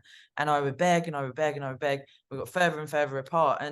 And then it got to the point where I made the decision. I can't really tell you what it was, but I went outside. You'll love this. The first time I'd seen color in the trees outside my house was that moment I decided to walk away, Yeah. and I felt freedom for the first time. And I thought, do you know what? I'd rather live in a little teepee with no money and be Yeah. happy than be in this toxic relationship. And he couldn't understand that I wasn't leaving him for somebody else. He was like, the ego set in, and it was like, what do you mean you're leaving? I've got your security, your safety. I can provide for you. I don't want you to work. Fuck Yeah. off. I don't want it anymore. That was it. And it was just Yeah. this moment. And like you say, it's like, wow, this is what life can be. You know what I mean? That's it. I mean, one of my favorite ones was one of my exes. She went, when I finished it, she went, I've got this. Yeah, I've got that. You'll never find anyone else like me. And I just went, that's the point. Oh yeah. Thank Lord. And yeah, life improves. But same for me. My ex relationship, I was holding on to it for so Yeah. long, knowing deep within it wasn't right, but I was holding on to it because I was living in this comfort zone. I was walking on eggshells. I was, but I held on to that because, well, same reasons. What will people think? This and the other, and you put others first, and you forget about yourself. As soon as you actually start thinking about yourself, then and doing the right things, things you need to do, no matter how difficult it will be, once it's done, everything will get better. But it's not easy. I mean, I'm talking like this is easy, but it's not. You No. know, but it's the first hurdle. It is, like you said before, it is the first hurdle. If you can get over that, you're sailing. And it's funny though, because like I said, my whole life before 2020 was motivating conversations like this, traveling the world doing this, and then it happened to me. All of it happened to me. I managed to somehow fall into this dark place, and everything that I've ever preached. And even the most funny thing about all of this is too, even though I was going through this myself, I was still coaching people daily, having Yeah, people come into my house for advice and yeah, all of these things. And I was giving them the best advice and helping them tremendously. And they were in front of my own eyes. I was watching their lives get better yeah, while mine was getting worse. yeah, And I just couldn't apply my own advice and understanding to myself. And at the end of the day, you can have all the answers. But what I needed was just to get over that first hurdle. And I was just struggling so hard. Um, and like I said, it was a multitude of things. But as soon as I did get over that first hurdle, then that was it. It was a big hurdle for me, but uh, miles away from it now. Like completely changed in every way. And safe to say, this is probably the happiest I've been with myself. And like on every level, like physically, how I look, mentally, in terms of motivation and stuff. I feel like you can pinpoint times in your life where you're like, right, that was when I loved training the most. This was when I was the most happiest. This was when I was at the best. I feel like if you pick your strongest and best moments from your life, I kind of have all of that at the minute in one time. It's pretty fucking nice. Um, but I don't think I would have had this unless I had have went through everything I've been through. and And right to rock I bottom. think it's really important to tell people as well that like if you're going through shit, it's good. You need to go through it because otherwise you won't appreciate the good times. And when little things get better, like you said, you were so grateful to see the color in the trees. I loved it when you said that because I had the same thing. I remember after all of this shit, I remember I went for a walk and I looked up and I just couldn't stop smiling. I was like, oh my God, Honestly, it's isn't so it? beautiful out here. Yeah. And I was like, I've lost sight of simple things and it's scary. I used to play poker professionally for big money and I had everything I ever wanted. I could go out and buy whatever I wanted and everything was great. And I was making a small fortune and everything was fucking money wise great. But I was the most miserable I'd ever been because every single minute of the day I was thinking about money. Yeah. I was waking up, money, money, money, money, going to bed. That was it. Every single day was money. If I won or lost or whatever, like no matter the outcome, it was just getting worse and worse and worse. And like I would go to a football match with friends or family, whatever. And if they were betting, they would put like £10 on the game or five. And I'm sat there like, what's the point? That's shit. Like if you win, you don't get anything out of it and like that. I'm thinking like, what have I become? Like, this is Yeah. insane, chasing more. I was just constantly chasing more, whether it was money or whether it was fame or whether it was like constant hits of dopamine, whatever. I was just wanting more and more and more to the point of where it ruined me. So, finding beauty in the most simple things is the most amazing thing you'd ever have. It's like being a child, how like the smallest little things excite you. That's what people need to be. Growing up is a trap, Yeah. Yeah. I Yeah. truly believe it is. And if you can be a kid forever, do it. And it's funny because like I act like a child. When I'm excited, me and my friends and my family call it excited Tourette's. Like when I get excited, I like make noises and get up. Oh yes, I can't. Oh, I got a PB. Yes, just little things like this. And like I actually get friends say to me, "Dude, you're such a child." And I'm like, "Yeah, thank God. Yeah. Yeah. Yeah, Mhm. thank fuck I'm a child. I would hate to be serious. I Mhm. know what it's like to be like that, and be very professional, very serious. Everything's miserable. Yeah. Like be a kid as much as you can. Obviously, in a work environment and stuff, you've got to be professional, and But at the same time, like everything I've ever done, I've done with fun. I try to make it enjoyable. At the end of the day, I seen this documentary about this guy. He was one of the best IT, whatever he was. He was a very prestigious company, and he was one of the best in the world at what he did. And then he went for an interview with one of the guys, pretending he never worked before and this and that. He went into a physical in-person job interview with his company. Uh, he did like 10 interviews with different people. He got declined from all 10 because he had face tattoos. But when they all found out who this guy was, they were mortified. because he was the best at the company, one of the highest paying, highest will. And it made me think, like, isn't that crazy? You know, not just the fact that in this situation it was his face tattoos, but I'm like that with everything I do. Everything I do it to my best, but I will never act like all professional stuff. I will always just be me. Yeah. And I think that is the most important thing anyone can ever be, is just be yourself. Don't let anybody affect how you are. Like if you're told, don't be so happy or don't be so excited, you need to get rid of those people, man. Like that is going to hold you down in life. So I yeah, feel I like this think is like a preach moment, Zach. These are the type of, you know, these are the messages I try and send across the podcast and my own social media and working with clients, you know, and yeah, of it's course. just been so cool to speak to you because actually, you know, Likewise. on the face of it, people, like you say, will look at you and go, wow, you know, he's done really, really well. Yeah, Understanding your story, it's hugely inspirational. Now, I have a question for you, and I'm sure. going to ask it because if you don't ask, you don't Anything get. is fine. Do you think that you would come on the podcast after the show once you've had some time and to talk about it? Yes, of course. No, no problem at all. Yeah. Absolutely. Yeah, yeah. I No think that would problem. be super cool because Yeah. actually everything that you've spoken about, that's going to be almost like a not a test, but like the ultimate, how would I actually react in that scenario, you know? Yeah, I'm very curious too. Like I keep telling myself, if I lose, because I'm quite confident actually with how I look at the minute. I'm gonna do well. I know I will do well. Yeah. Whether I will win, whether I become pro is another question.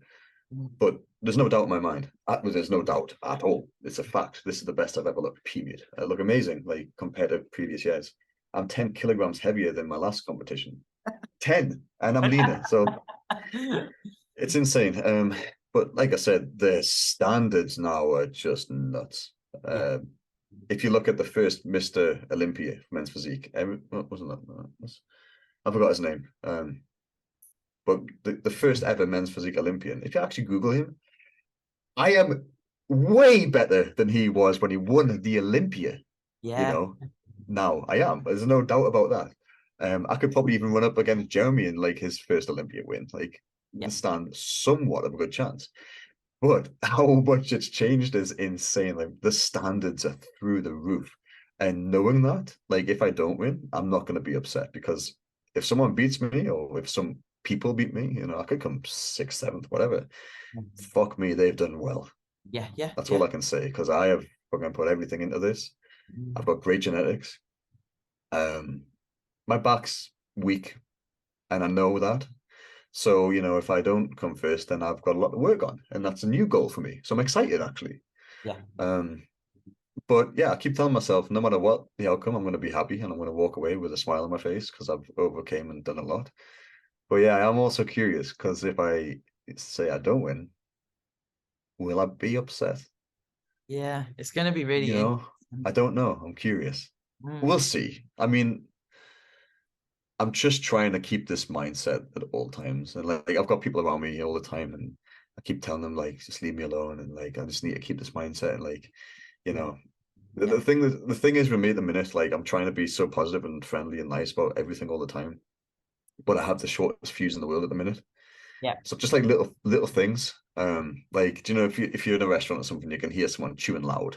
Like that Yeah. just I feel that get things like that. Just it's prep, they're isn't it? getting to me a lot quicker. They're just getting to me a lot quicker than normal. And I don't like kick off or anything, but like internally, it's like, okay, just let it go. Like calm down.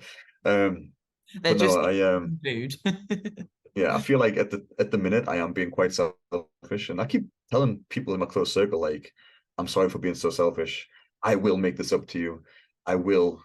We will go on holiday. We will do stuff. I will treat you. You deserve it, and I'm very grateful for all the support I have. And I try and tell people every day, like, oh, thank you so much for everything you're doing for me. I really appreciate it. But for the next 6 days, I'm just going to be as selfish as possible because I need to keep this mindset. I need to keep this positive way of thinking. And same thing, no negativity is allowed, period. And if any of it comes into my life, even if it's this much, I'm just Like, dismissing it, period. So, like, yeah, like I said, my own family, not even like third cousins and stuff, like really close, like main family members recently I've blocked. Yeah. Just because I don't need that shit. And I'm talking like pointless bullshit Yeah. that's coming up every day and it's stressing me out. Mm. Even if I'm trying my best not to let it stress me out, like keeping this mental thing, but it's like constant effort. So I'm like, right, okay, I'm just gonna block you until this is done. Yeah. I'll speak to you after the show. Yeah. And then honestly, you wouldn't No. believe how much it's made my life improve. Yes. Or Yeah. this prep improve, sorry. Mm. So yeah, no, the plan for me for the next 6 days are continue to train my ass off, eat my absolutely wonderfully beautiful chicken in hot Hot sauce. sauce. And go Um, off mode. yeah, just I'm gonna continue playing RuneScape. I'm gonna continue playing golf. Yep. I'm gonna continue uh just distracting myself from Hunger. I'm not even thinking about prep. That's what I want. I don't want to think about it. I don't even want to think about competing. Just tick your Um boxes and carry on, isn't it, for this last? outside of the gym. Yeah. When I'm Yeah. in the gym, I'm here to Yeah. win. I'm here to kill it. Like nobody will outwork me. I will prove to everyone in that gym I'm the hardest worker there. That's the mindset I carry in there. Like I will kill you if you look at me, type of thing. Like that's just how I am when I train. I like to think I'm like a Spartan or something. Yeah. As soon as I'm done, I'm very friendly to everyone, talking, having a laugh, go home, eat my food, and don't even think about training. Nothing. Just let's hit a few golf balls, let's go for a walk, let's play video games. A lot of video games at the minute just because of the energy. But yeah, no, it's good. So And this is without a doubt in the past 10 years of competing, the best prep I've ever done. Easily. And it's the best I've ever looked because of it too. I'm not torturing my body. Like isn't I'm not gonna mention names or anything, but isn't this mental? When I did my last two preps, 2018, 2019, I was like 2 weeks out doing 2 hours of Stairmaster on level 10 daily on like 1,200 calories. yeah. Just lost everything I had. Like I just became skinny. But I was literally taught that if you're not suffering, like properly suffering, it's not good enough. This year I'm not suffering like at all compared. I mean, And it's you look still pretty better. tough, don't get me wrong. But my God, my physique is showing me that that's not the way to train. That being way more relaxed about it, happier, Enjoying it. yeah, enjoying it makes a huge difference. And yeah, your physique says that. I mean, if you're stressed, you hold water, and things like that. Yeah, for sure. Same thing for like pushing your body to the extreme, less is more sometimes. But it's all about finding that right balance. I'm still, like I say, killing myself in the gym and my cardio's hard and the diet's depressing, but at the same time, outside of the training, I'm just no focus on bodybuilding at all, just enjoying it and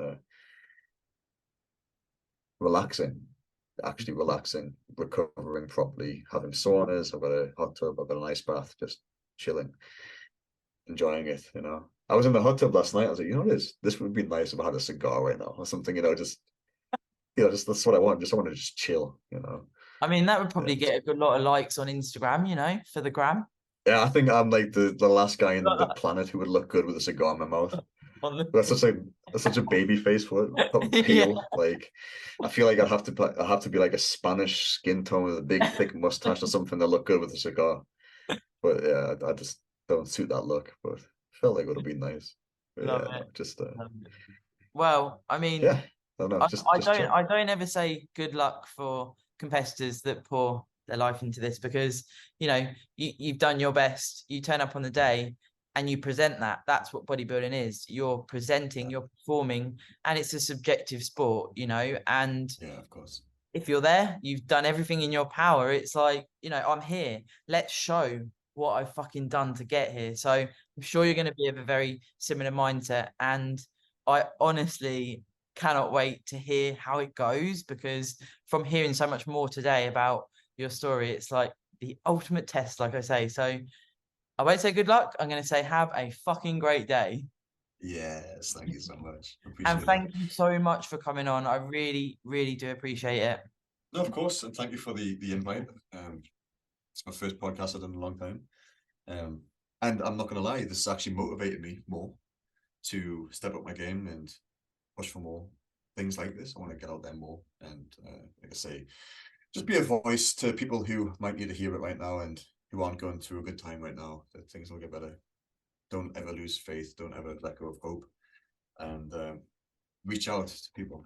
And try not to be upset or disappointed if those people you reach out to don't help. Like I said, I was tremendously upset, tremendously hurt that the people I reached out to, not everybody, of course, but certain people I reached out to didn't help at all, thinking they would be there for me instantly. But when I found out they weren't, it killed me. But I didn't quit on reaching out. I reached out to everybody. And the people who surprised me the most were people I didn't even know, actually. Yeah. I posted a story one day, just saying, hey guys, having a bit of a hard time. That was all. I was flooded with comments from random people from all over the world. And, even though I didn't know them, there was no emotional attachment to them. I felt the love. So don't be afraid to reach out to anybody. A guy in the shop, a guy in the street, a person at the park, someone at the gym, someone you've never spoke to in your life. But just don't be afraid to just speak to people, reach out, and actually try and make yourself feel better. It's not easy, but it's very easy to get help and have support, but still let yourself stay in that negative space. Yeah. Sure. So yeah, I think that's my message. Just try and get over that first hurdle, guys. No matter where you are in life, things will get better, I promise. And yeah, I cannot wait for the next episode of this in a few weeks. Yeah, I really appreciate that, mate. And of course, I'll be waiting to hear about the pizza as well. Oh, fuck yeah. Just before I go, have you heard of Dave Portnoy, Barstool Sports? Not sure. So there's a guy called Dave Portnoy. He owns a company in America called Barstool Sports. He's huge. In America, he's like uber famous. But basically what he does is, part of what he does is he goes around every pizza shop in America and he reviews the pizzas. I have been watching 10 of these videos a day. Honestly, I am determined to go to America to try these places. That's what I got. Yeah, it's insane. But that's what Prep does too. Yeah. MasterChef, all these cooking shows. Yeah, I've been watching them all, so it's good. Love it. Yeah. Cool. Well, I'm going to look forward to our next episode, but thank you, and I'll speak to you real soon. Amazing. Thank you so much. Bye, Zach. Bye-bye. Thank you.